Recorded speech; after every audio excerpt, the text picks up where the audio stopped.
A warm good morning to everyone.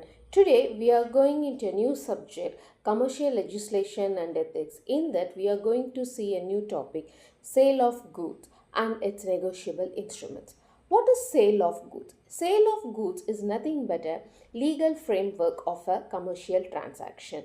So before going into the subject, let us have a game or a rule of game what we can know, how we have to know about the sale of goods.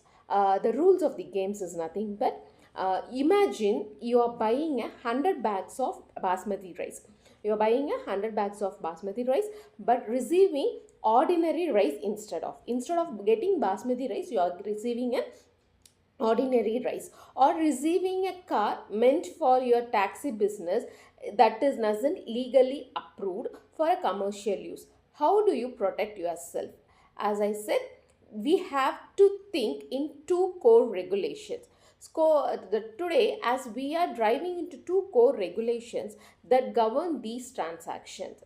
So, as if we are getting a ordinary rice instead of basmati rice, definitely we will go and ask why you have given a wrong package, like that. So that comes under the Sale of Goods Act 1930. The Sale of Goods comes under the Act 1930. It governs contracts when seller transfer the property in movable goods to buyers for a specific price. So, sale of goods for 1930, in that act we say that controls how the ownership of movable goods is transferred for a price. The negotiable instrument comes under the Act 1981. It says that regulate the money-like documents as we use for payments like checks, promissory notes. So let us see one by one. First we will see about the what is sale of goods, which comes under the Act 1930. What makes a sale? What makes a sale means it's a valid contract of a sale. You need for a key four ingredients. We have to have four key ingredients. That is nothing but there must be two parties. One should sell, one should buy. Then the second key is nothing but it should be a goods.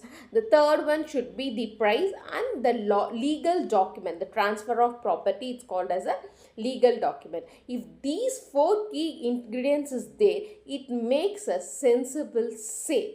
Yes, if these things are there, if a party buys, a party has to sell. So there must be two parties.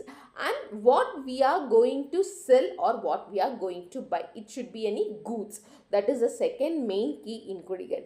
Then for what price you are getting and what price you are selling, that is called as the price. So that must be the third ingredient. And the documents which we write, yes, the ownership has been transferred, the receipt has been given, these things are all called as the transfer of property. If these four main key ingredient is there, it makes a proper sense for the sale. So it comes under section 4, the Sale of Goods Act 1930. The main definition of a sale of goods is nothing but a contract of a sale is formed when a seller transfers or agree to transfer the property, that means the ownership, in goods a buyer for a price. It is called as a contract of a sale. So let us see what is the essential part. As I said, the essential part is nothing but there must be two parties, the goods should be transferred, the price should be there, and what was there? Transfer of property. The second formation, the essential one, is nothing but the contract must be a valid one. There must be a stipulation of time should be there. That was it said as the transfer of property. The objective is to transfer ownership, not just a physical possession or not.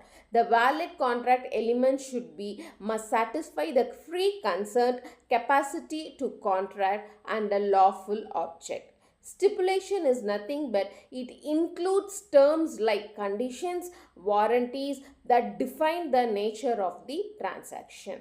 The immediate sale, that is nothing but the ownership passes the moment of the deal is made, that is buying a book for a cash, On immediate, we are paying a amount for it. The agreement to sale is nothing but the ownership agreement to sell is nothing but the ownership transfer later or after the condition is met. That is, example, a farmer is selling his next month harvest. As we are saying, after the harvest, we will give the products to the buyer who is ready to get it. But we are saying in advance, by this time we are going to sell our products to you. This matters. Here, what is mainly matter is, in a sale, the buyer takes the risk of loss the buyer is taking. In an agreement to sale, the risk is usually stays with the seller until the ownership is passed. Between the immediate sale and the agreement to sale, in the sale, that is immediate sale, the risk is taken to the buyer. As he is readily giving the cash and he gets the product, the risk is with the buyer.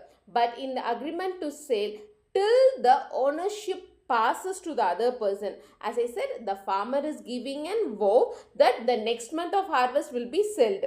Till that month, till he says the product, for that whole month, the ownership is with the farmer. So the risk is only with the farmer. Thank you.